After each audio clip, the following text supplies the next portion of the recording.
meet a lot of very interesting fish keepers in my time in the hobby, and especially during my travels. And about 8 or 9 months ago, I was in Chicago speaking at the Greater Chicago Cichlid Association, and while there, I toured a few fish rooms. Today, I'm going to show you one of the most interesting and inspiring fish rooms that I've ever visited. The reason being is simple, and you're going to see in a minute. Now, not everybody wants to be on camera when I show up with a camera. Not everybody wants to talk or do anything like that. So I did a silent tour, and I'm going to watch it again with you guys for the first time. So let's get started. My friend's name is Mario, and when you walk into his fish room, or at least come close to it on the outside, you're going to man, I remember this. Before walking into his fish room, you're just plagued with all of these plaques and awards and certificates of all the breeding that he's accomplished over the years. Absolutely mesmerizing how he's able to do so much. So this is kind of what it would look like. Just such an accomplished hobbyist. Now look at this. We're walking into his utility room. I'm going to do a brief overview here, I believe, and then we'll look at each tank individually. But just look how small this little area is. There's his hot water tank, his heaters, his washer and dryer. Guys, you don't need a massive gallery like I have, and although I hope to inspire you guys with what I'm doing, let this serve as a point that can show you you don't need a ton of money or space to truly accomplish a tremendous amount in the hobby. Mario has accomplished much more than I ever have. So now we're going to take a look at some of these tanks individually. This is some Craniculas, I believe. And as we move through this tour, there's a few things that are coming to mind that I just already seen in this video that stood out to me the most. And these guys are beautiful, aren't they? And you guys are going to see some of the things that he does with each one of his aquariums. So those stickers on each tank, look at, he's got them stuck everywhere. The reason they're over here and not on the tanks is very interesting. You see, once he breeds a fish, he takes the stickers off, or the magnets, and sticks them to, his hot water heater, his blowers, and that sort of thing. Clearly he's running out of space. He's bred over 200 or 300 fish at this point, and they're confirmed breeding. So once you breed them, you have to donate them to the club auctions them off. It's a process to become proven like that. So we've got a tank of Frontosa and a few other little interesting fish. Oh, look at that guy on the base, on the bottom there. I think that's a lionhead cichlid on the bottom. I hope I look back down at him because there's such an interesting look. There we go. Look at that. They're so ugly that they're cute. Those big lips on them, a little bump on his head, and they stay near the bottoms as well. So these striped fish are Frontosa. I've kept Frontosa in the past. Pretty rewarding fish, but these guys are really small and they have a tremendous amount of growth to go through still. So this is a little egg tumbler here, and notice that when you call it an egg tumbler, the eggs and whatnot don't really tumble. They're moving around and keeping water flowing around them. At this point, there's fry attached to the yolk sacs, so I believe he would have turned the air down a little bit at this point, or perhaps something different.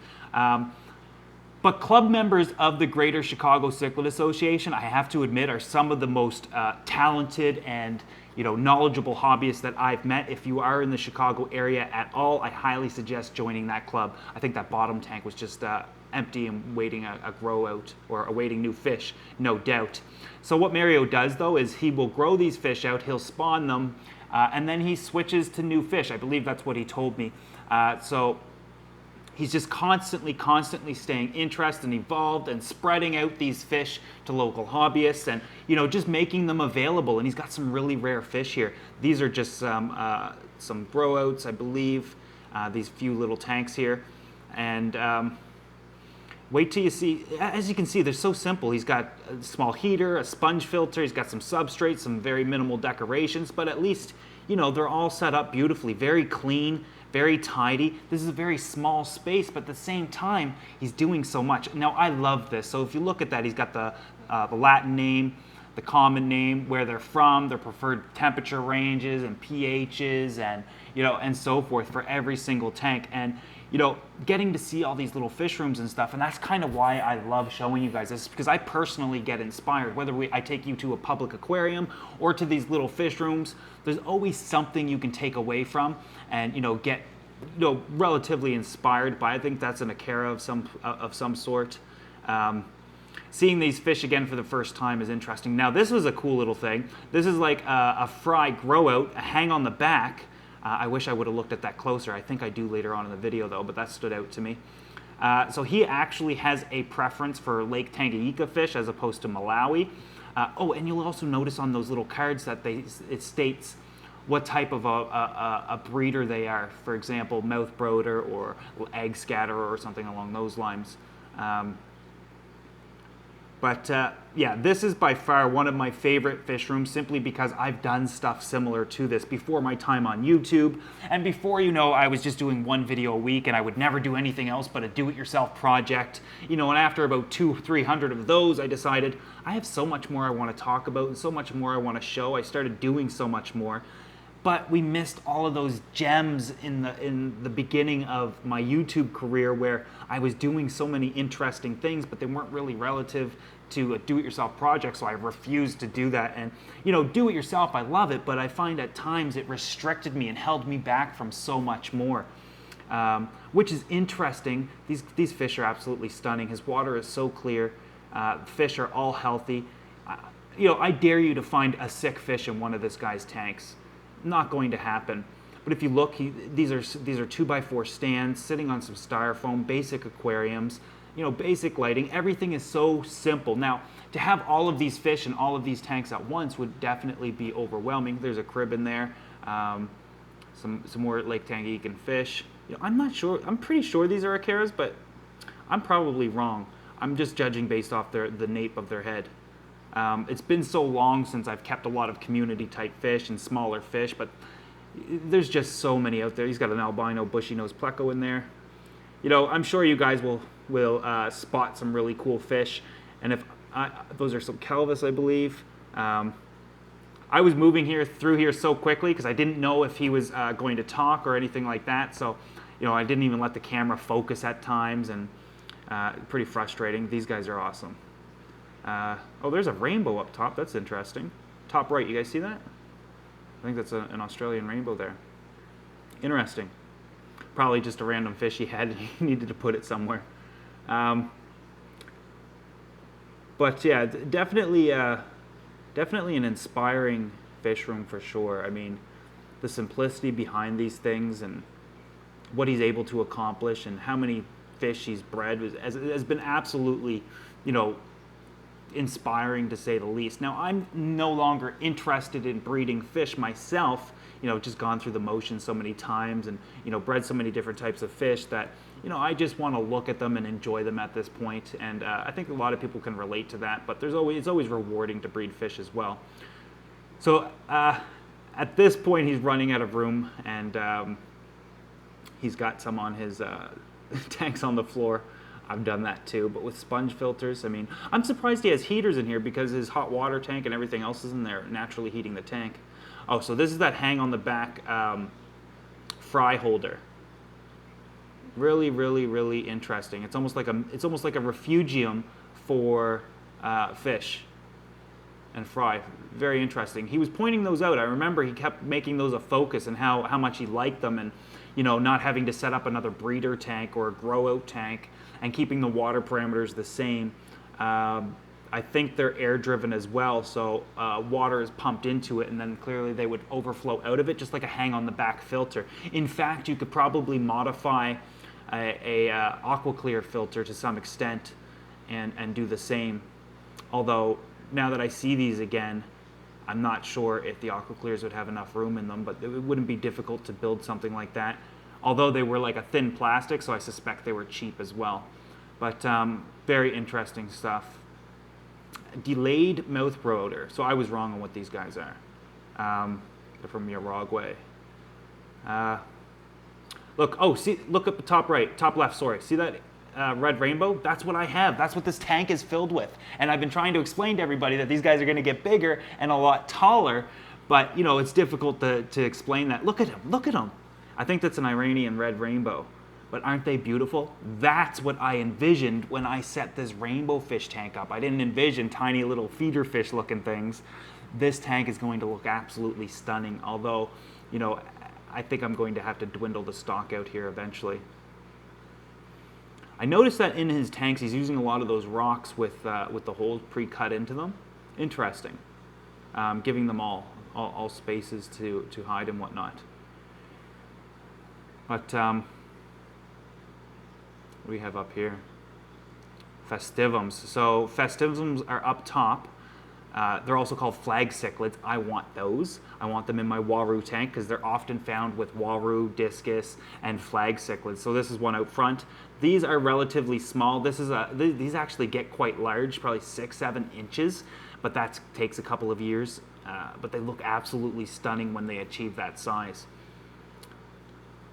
Yeah, so I remember feeling like I was in a rush and I was intruding on his fish room. I asked to film it, and I didn't know what to do when he said he didn't want to be on camera, but this guy was an awesome guy, really friendly, very knowledgeable, and very laid back. I mean, it's really weird when it comes to fish keepers who are really passionate about it, is that you wouldn't even guess they kept fish until they open their mouths about aquariums, and you can see them just brighten up and lighten up, and I'm kind of the same. I think that's a Julie out front here, so again, another Tanganyikan cichlid.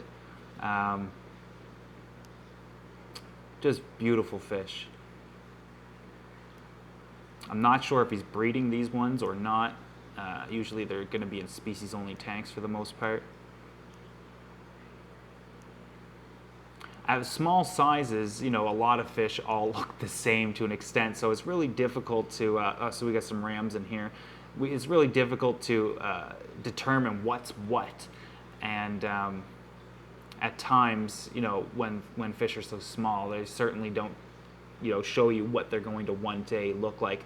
And it's ironic seeing that red rainbow in this video, because at that point in time, I didn't really have a plan to have a 375-gallon rainbow fish. In fact, they were going to be dwarf neon rainbows, like dwarf blue neon rainbows, tiny little ones that probably would have looked pretty cool, but you know, I absolutely had to have these red rainbows. I knew what they were going to be like one day.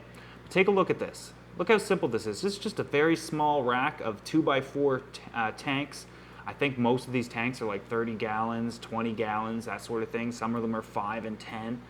All different sizes. Kind of looks chaotic, but you know, very organized and clean. This was his upstairs aquarium. And this tank caught my eye for 2 reasons. One, it had a bunch of Oscars in it. I think it's got 5 Oscars in it. They've got tiger Oscars, which would be like what you'd naturally see in the wild, like these guys here, so they'll call them tiger Oscars, but to me they're just regular Oscars. And oh wow, yeah. This is a Chromis from Lake Tanganyika. I believe it's the only one that exists there. Tell me that's not a beautiful fish. We should just sit here and look at it. It's beautiful. Then we got some red Oscars, more of a rustic look on them. These were at one point one of my favorite types. The glare is killing me there. So just like a mixed mash of fish in there, but clearly it's working out really well. The Oscars are pretty docile. You know, interesting to see them up top, all of them. But I guess that's it. I hope you guys like that video. I mean, I really love reliving these videos. Perhaps I should have like researched or watched it a few times to memorize what was in the video and what the fish are. But I mean, I just really enjoy watching this with you guys. I kind of envision like you're sitting, one of you guys is sitting here with me and I'm showing you some things that I'm excited about. And you know, but at the end of the day, for the takeaway here is, he's just in his utility room, a bunch of little tanks, and I know some of you guys will see my 2000 or the 375 or a wall of 120s and think, you know, I'll never have that. I can't relate to that. And that's not the point out here. It's just, you know, each tank represents something different, but for me, it's all about just showing you what is possible. And Mario, this one comes in really handy right now because I've been showing you so many big tanks and so many different types of bigger fish, and some of them are expensive, some of them are more affordable, and you know, some of the equipment and et cetera, et cetera. Like, you know, I know not a lot of people are going to build a 2,000-gallon tank and whatnot, but to show you Mario's setup and to show you what he's doing in such a small area, and you know, in my opinion, he's probably one of the most accomplished breeders in the world. And remember Rick, we went to Rick Bornstein's place. Those two guys are friends. I mean, that's what that club is made up of. And, you know, it brings me joy to be able to promote clubs, aquarium clubs. That's where my beginnings were before YouTube. Was within my own club on the board of directors, vice president, president, and so forth. And it's so important to me to not only promote local clubs and give them some love, local fish stores, just the heartbeat of the hobby is the hobbyists and the people that keep it going, and we can't forget that. But like I said, hope you enjoyed today's video. I hope you got some inspiration out of it. And next time you look at your tiny little aquarium, if you have one, or you just got a bunch of little 10-gallon tanks, it means nothing. You can accomplish just about anything you want if you truly put your mind to it, just like Mario, my friend from the Greater Chicago Cichlid Association, has.